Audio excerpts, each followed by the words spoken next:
কবিতায় বর্ষামন্ত্র। কবিগুরু রচিত গান ও কবিতার মেলবন্ধনে তাঁরই প্রিয়লিপি রূপ বন্দনা ও বন্দনায় শিলাইমানা, আষাঢ়, বর্ষামণ্ডল,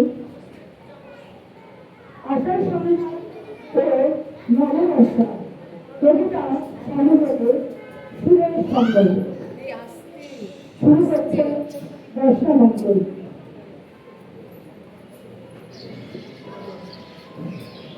তেরোই আধার হলো আকাশ ঢেকে বৃদ্ধি, ওপার হতে তলে তলে বকের ফেরি উড়ে চলে, থেকে থেকে শূন্য মাঠে বাতাস থেকে ওই যে গ্রামের প্রস্থ মুখে ভেলুলা ধারে পেলে তেরোই আধার হলো আকাশ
নৌকা